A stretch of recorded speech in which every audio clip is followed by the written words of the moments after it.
여러분 안녕하세요. 오늘은 우리가 너무나 당연하게 생각해왔던 책임과 비난에 대해 근본적인 질문을 던지는 아주 흥미로운 철학적 퍼즐 하나를 같이 풀어볼까 합니다.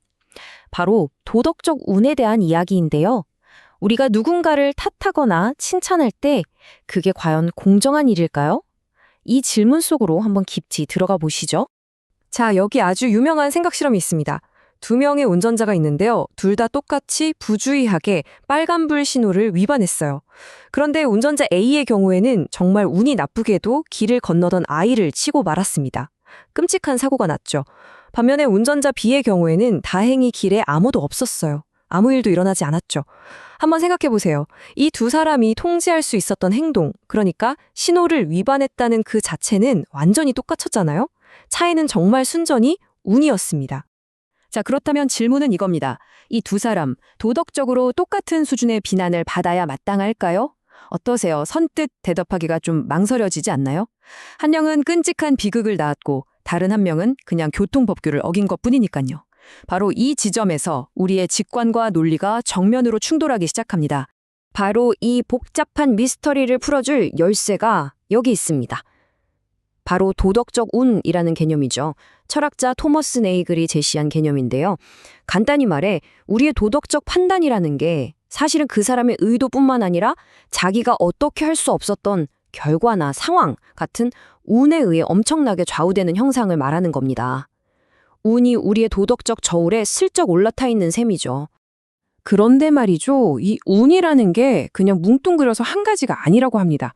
네이블에 따르면 이 운은 적어도 4가지의 다른 얼굴을 하고 우리 삶에 영향을 미친다고 해요. 지금부터 그 4가지 얼굴이 대체 무엇인지 하나씩 자세히 들여다보겠습니다. 네, 바로 결과적 운, 상황적 운, 구성적 운, 그리고 인과적 운입니다. 이 4가지는 각각 다른 방식으로 우리의 도덕적 판단을 뒤흔들어 놓는데요. 결과에서부터 상황, 심지어 나라는 사람의 성격, 그리고 내 존재의 근원까지 운이 어디까지 개입하는지 한번 따라가 보시죠. 첫 번째는 결과적 운입니다. 이건 가장 이해하기 쉬운 형태일 거예요. 우리가 맨 처음 살펴봤던 그 두 운전자 이야기, 바로 그겁니다. 똑같은 부주의한 행동을 했는데도 그 결과가 천지 차이였기 때문에 우리는 그들에게 전혀 다른 도덕적 잣대를 들이대죠. 끔찍한 결과가 발생하면 우리는 그 행동 자체를 아예 다른 종류의 훨씬 더 나쁜 행동으로 여기게 되는 겁니다. 두 번째는 상황적 운입니다. 이건 우리가 어떤 종류의 도덕적 시험대에 오르게 되는지에 대한 운이에요. 예를 들어 1930년대 나치 독일에 살았던 평범한 시민을 한번 상상해 보세요. 그 사람은 정말 끔찍한 선택의 기로에 놓였을 겁니다. 그런데 만약 그 사람이 1929년에 다른 나라로 이민을 갔다면 어땠을까요? 전혀 다른 삶을 살았을 거고 우리는 그를 전혀 다르게 평가했겠죠.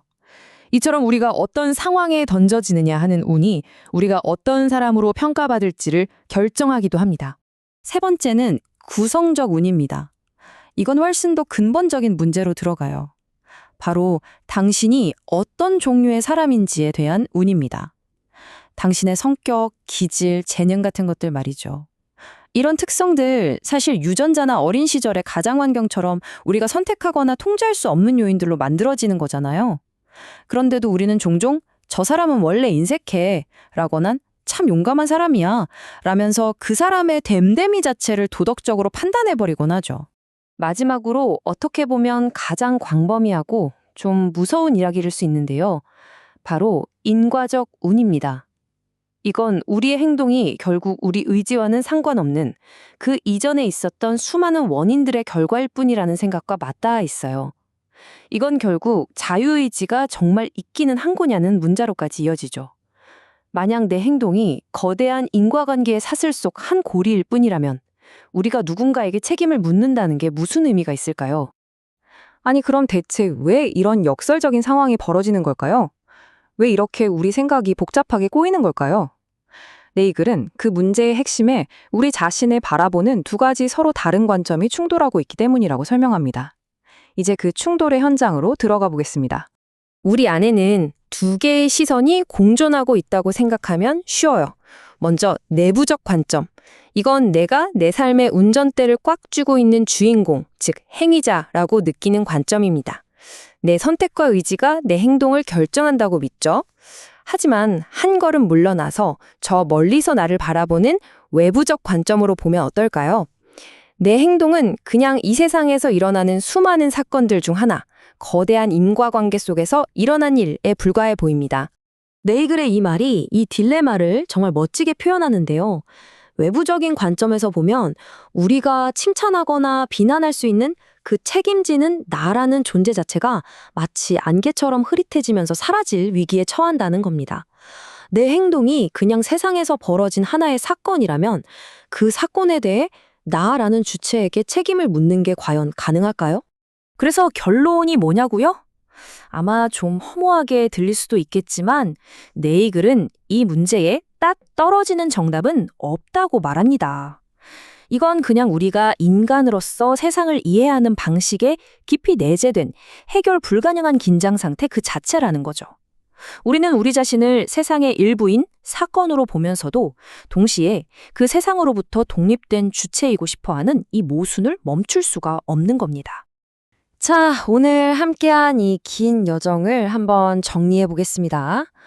이 복잡하고 머리 아픈 철학적 탐구가 결국 우리 현실의 삶에 던지는 메시지는 무엇일까요? 우리는 스스로 통제할 수 없는 결과 때문에, 또 우리가 처한 상황 때문에, 심지어 우리가 타고난 성격 때문에 도덕적 평가를 받고 또 남을 평가합니다. 도덕적 운은 이처럼 우리 삶 구석구석에 아주 깊숙이 스며들어 있죠.